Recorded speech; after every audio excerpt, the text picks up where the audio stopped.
Recentemente eu assisti Obsessão e esse filme me fez pensar em 500 Dias com Ela. E eu sei que um é um filme de terror, horror e o outro é uma suposta comédia romântica. Aí depois que eu terminei Obsessão eu não conseguia parar de pensar na similaridade das histórias. O Tom não se apaixona pela Summer e o Bear não se apaixona pela Nikki.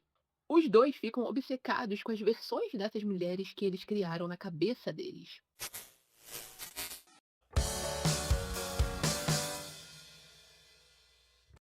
Olá, eu sou a Thay e esse é o Até de Conta. Se você é um inscrito novo, seja muito bem-vindo. E se você é um inscrito retornando, seja muito bem-vindo de volta. Aqui eu falo sobre séries, filmes, livros, personagens. Então, se você gosta desses assuntos, não se esqueça de se inscrever e conferir meu catálogo de vídeos. Muito antes de fazer o desejo dele, o Bear já tinha imaginado todo um futuro com a Nick. Os anos de amizade tinham se tornado anos de fantasia. Ele, na verdade, construiu todo um relacionamento dentro da cabeça dele, sem nem ao menos saber como a Nick se sentia sobre isso. E o Tom faz praticamente a mesma coisa. Assim que ele conhece a Summer, os interesses em comum dos dois se tornam super significativos para ele. Todas as conversas têm um significado muito profundo, e todas as vezes que eles se encontravam, se esbarravam, eram sinais de que ela era a mulher da vida dele. E eu não tô dizendo, tá, só pra deixar muito claro, que o Tom e o Bear são os mesmos personagens. Na verdade, eles são bastante diferentes. O Tom esteve de fato numa relação com a Summer, enquanto o Bear nunca se relacionou com a Nick de verdade. No entanto, o que eles têm em comum é que ambos criaram versões dessas mulheres a ponto dessas versões se tornarem mais importantes do que as mulheres que estavam de fato na frente deles. E isso se chama projeção. É quando os nossos desejos, as nossas expectativas, as nossas suposições acabam preenchendo os espaços das coisas que a gente não sabe sobre uma outra pessoa, de forma que toma uma proporção muito maior do que o que a gente realmente sabe sobre ela. E o que é muito interessante pra mim que acontece em ambos os filmes é que nem a Nick, nem a Summer mandam sinais confusos. A Summer explicitamente diz pro Tom que ela não acredita em amor verdadeiro e que ela não tem interesse em ser a namorada de alguém.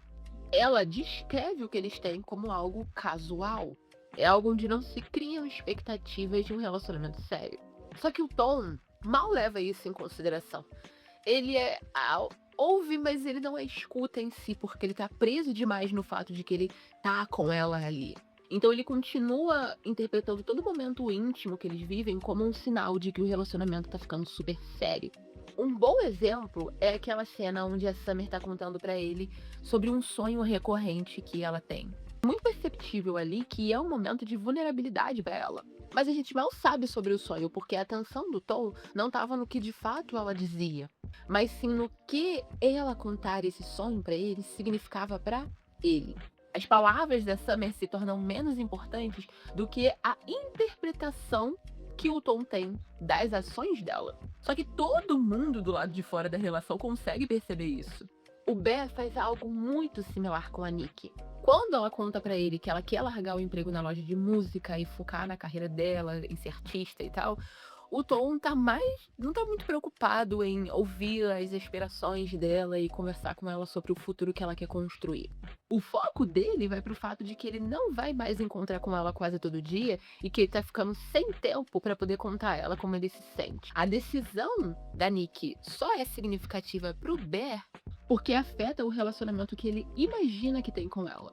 Isso continua em todo o trajeto deles pra casa. A Nick já tinha afirmado que estava exausta e só queria chegar em casa, deitar na cama dela e dormir, mas o Bear fica prolongando a conversa. A esperança da noite se tornar o momento romântico que ele tanto queria.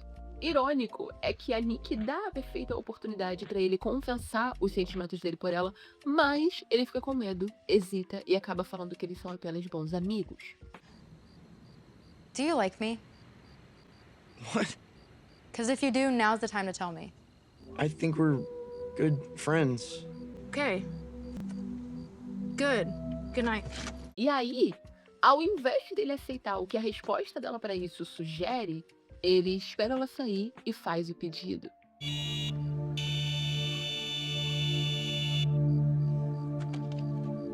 I wish Nikki Freeman loved me more than anyone in the world. A Nick disse pro Bear o que ela queria da vida e ela deu a chance pra ele dizer como se sentia sobre ela. Mas o Bear evita as duas respostas, evita as duas conversas, porque elas conflitam com o futuro que ele imaginou com ela. O pedido permite que ele troque essa incerteza pela versão da Nick que ele quer. Nem a Summer nem a Nick escondem quem elas são. Esses homens simplesmente se recusam a permitir que as versões reais delas substituam as versões que eles imaginaram na cabeça deles. Em Obsessão, o Ian e a Sarah ficam muito surpresos quando eles veem essa relação repentina da Nick e do Bear. Porque eles sabiam como ela se comportava, eles sabiam quem ela era antes do desejo, então essa obsessão dela por ele não faz sentido. É muito óbvio que eles entendiam que a Nick não via o Bear de forma romântica, apesar dele ter passado anos imaginando que sim. Assim como acontece com o Tom, todo mundo ao redor do Bear consegue enxergar aquele relacionamento pelo que realmente é. Mas o Tom e o Bear só conseguem ver o que eles querem que o relacionamento seja. E essa é uma das partes mais intensas de uma obsessão. Você pode falar a verdade diretamente para a pessoa e ainda assim ela vai buscar algum detalhe que permita ela acreditar numa versão diferente. Quando Tom percebe que a Summer não é a pessoa que ele imaginou, ele desmorona. Ele passa meses ruminando sobre o relacionamento acabado, desesperado e querendo a Summer de volta. Mas eventualmente ele precisa confrontar a realidade de que ele não estava vendo a Summer pelo que ela era. É a sequência que mostra as cenas como realmente aconteceram, comparando com a expectativa dele, com como se passou na cabeça dele, é uma das minhas favoritas do filme.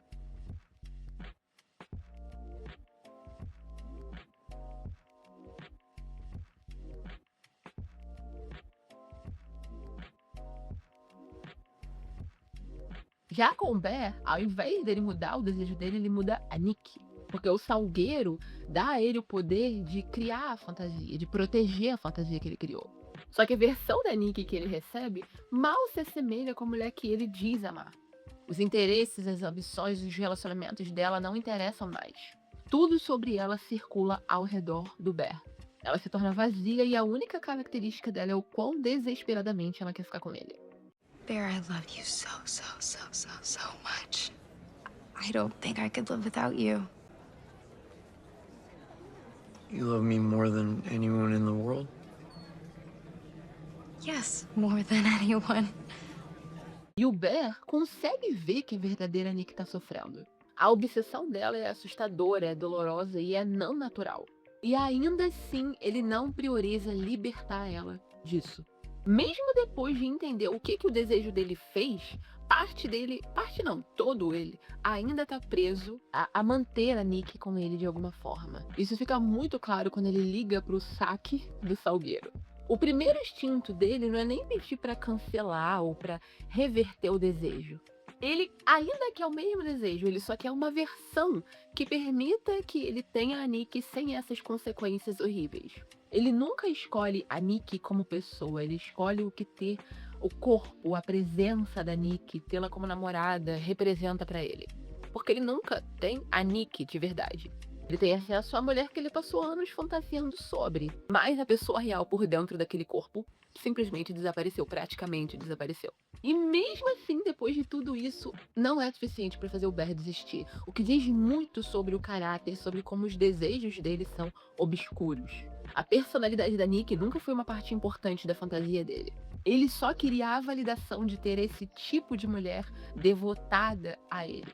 Mesmo que essa devoção apagasse tudo que ela era. A ironia desse filme é que ele te convida a sentar para assistir pensando que ele vai ser sobre a obsessão da Nick com o Bear. Quando, na verdade, desde o começo você percebe que é o Bear quem esteve obcecado por ela o tempo todo. Já o Tom tem que aceitar o fato de que a Summer pertence a ela mesma e que ele nunca vai ter o futuro, a história que ele imaginou com ela. Nunca vai acontecer.